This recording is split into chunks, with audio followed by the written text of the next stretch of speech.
del viejo pago de mi niñez. Cayendo la tardecita me fui muy lejos de 33. Cayendo la tardecita me fui muy lejos de 33. Silbando una samba triste iba buscando el atardecer. En alas de nuevos sueños me fui muy lejos de 33. En alas de nuevos sueños me fui muy lejos de 33. Envuelto en mis coplas y en un querer, en mi boca iba su nombre, 33, 33. En mi boca iba su nombre, 33, 33.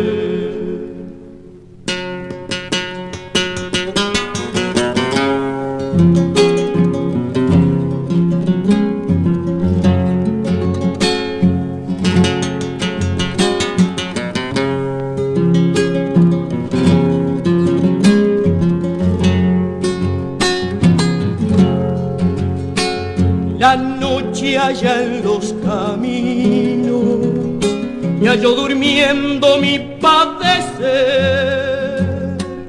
envuelto en penas y luz. Mauri, vamos a hablar un poco del monumento. El monumento lo hizo José Belloni. ¿Quién lo hizo? José Belloni. Que además hizo otro monumento importante en Montevideo, ¿no? Sí. El monumento Artigas. No, el de los bueyes, digo. El que está al lado del centenario. Que está en las carretas. El de la carreta, ¿verdad? La carreta. ¿Cuál otro, Mauri? El de la Plaza del Entrevero. El de la Plaza del Entrevero. Los que van por 18 de julio allá han visto en la Plaza del Entrevero que están Mauri, una batalla. ¿cómo dijiste todo José Belloni. Bien, ¿y el 23? personaje quién es, Mauri? Dionisio Díaz. Dionisio Díaz. ¿Y por qué un escultor tan famoso como Belloni le vino a hacer un monumento? ¿Cómo es la historia de Dionisio Díaz? Porque quedó como un héroe. Ahí va. Porque, ¿cómo es? Un día el abuelo le vino un ataque de locura. Estamos hablando de muchos años, ¿no? Sí, una noche de 1929. El abuelo le vino un ataque de locura y apuñaló a la madre, la mató. Entonces el tío estaba forzándose con el abuelo y Dionisio Díaz se despertó con los golpes. Entonces el tío de Dionisio Díaz le pidió un cuchillo para cortarse con el abuelo. Y en ese momento el abuelo lo hiere, lo apuñala en la panza y él rápidamente se envuelve con una sábana y agarra a la hermanita y se esconde. Y espera que todo quede en silencio, que se calme todo. Y salió a caminar con la hermana, que tenía 11 meses. Caminó 7 kilómetros hasta llegar a una garita y ahí se la dio un policía. Y ¿cómo es? Y ahí lo estaban asistiendo, no lo podían asistir mucho porque no había corte. Y era una herida grande. No había médico. Claro. Entonces lo estaban trasladando al hospital de la hora de acá de 33 y llegó en coma y falleció. Y Belloni le hizo un monumento porque él quedó como un héroe por salvar a la hermana. Ahí va, y ahí representa entonces a Dionisio Díaz caminando con su hermana de 11 meses. Me halló muy lejos de 33, ahogado por el sendero, volví buscando el amanecer para encontrar que el sol nace empiezan mis pagos de 33. Para encontrar que el sol nace donde empiezan mis pagos de 33. Envuelto en mis coplas y en un querer, en mi boca hay vaso. A ver si escuchan, nosotros estamos en una zona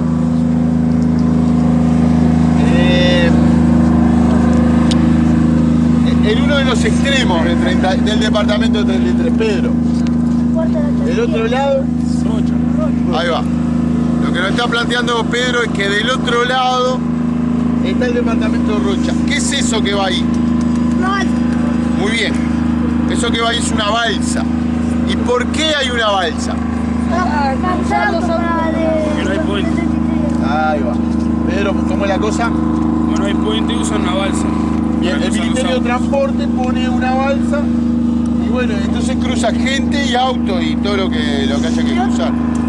Es el único puerto que tiene el río Cebollatí. El pueblo se llama La Charqueada, el lugar todo se llama La Charqueada. Hasta 1914, que fue que en un plano que hicieron le cambiaron el nombre a General Martínez. Enrique Martínez. Pero la gente igual dice La Charqueada. Claro, en realidad en algún mapa no aparece como La Charqueada, aparece como Enrique Martínez, pero históricamente se le ha conocido como La Charqueada, ¿no, Pedro? Sí. Y sí. Tiene algo que ver con una actividad que se hacía acá. Sí, había. En 1914 fue cuando se le cambió el nombre a General Enrique Martínez, pero actualmente se le dice La Charqueada. Se le dice La Charqueada porque había un saladero de origen, el dueño era brasilero, que trabajaba más con ganado cimarrón, que es ganado salvaje. Hacían tasajo y charque, ¿no? Claro. Charque y tasajo, trabajaban para eso nomás, para hacer charque y tasajo, y lo exportaban únicamente a Brasil, no era para Uruguay, era todo para Brasil. Y está ahí. Que funcionó en el siglo XVIII, o sea, venía de una historia, ¿no? De antes de 1825 hasta 1840. Y después empezaron a vender los terrenos. Se calcula, porque no hay datos muy certeros, que en 1700 y pico ya estaba funcionando la industria saladeril acá. ¿Para qué servía el tema del saladero? ¿Para qué? Antes no había refrigerador, como ahora. Entonces para conservar la carne usaban sal. ¿Pero cómo hacían para le ponían la sal le ponían la sal por arriba a la carne? Para que no se pudra. Para conservarla, ya que después ya quedaba salada. ¿Te acordás cómo se hacía eso? No me acuerdo. Le ponía carne, sal. Ahí va, se ponían mucha cantidad de sal, no estamos hablando de como que alguien le va a poner sal a la carne para ponerla en el... Estamos hablando de una capa de sal.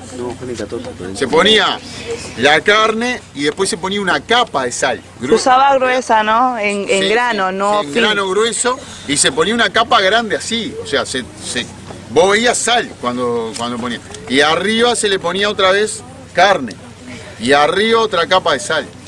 Y se dejaba eso asentar. 2x3 se movía y se ponía más sal. La carne se secaba. A muchos lugares, pero se deshidrataba la carne. Se deshidrataba la carne. Y eso se vendía básicamente, principalmente, Tata no está escuchando, Manuel tampoco. Se vendían básicamente para los lugares donde había esclavos. ¿Por qué? Se vendía ese charque, quedaba como un cuero duro, quedaba. Salado. Sí. Quedaba por supuesto que quedaba con una cuestión de sal, pero lo que pasaba era, si uno lo metía en una olla, se ablandaba, se hidrataba un poquito de nuevo y se ablandaba un poco. Pero si no, en una plantación, por ejemplo, de bananas o de café en el Brasil, que era para donde se llevaban, ¿no, Pedro? De acá se llevaban para ahí. Se le daba al esclavo un pedazo de eso y con eso se tenía que revolver en el día, ¿no? Entonces era, se le daba eso para que se alimentara y nada más. Para eso se utilizaba mucho ese tipo de alimentación, que salía relativamente barata. Acá era un lugar, entonces, donde se producía ese charque y el tasajo, que hay una diferencia entre los dos que después vamos a conversar. Acá en este pueblo nació alguien que algunos, los más grandes, capaz que se acuerdan que lo decíamos hoy, Eustaquio Sosa.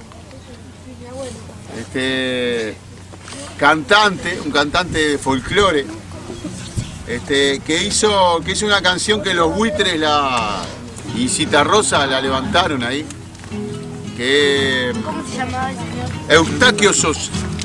Capaz que le invitamos a ir por allá por la Pascua. Eustaquio, cuando le hemos invitado a ir. Eustaquio Sosa. Y no me acuerdo. Hizo unas canciones, una es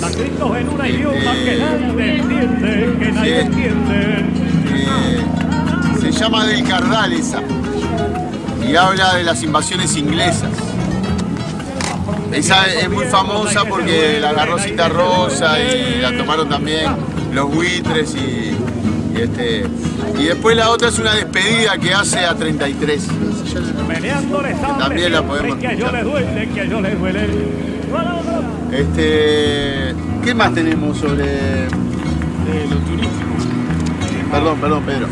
Me estaba olvidando que acá vivió también una persona que ahora es muy mayor, que se llama Laucha Prieto.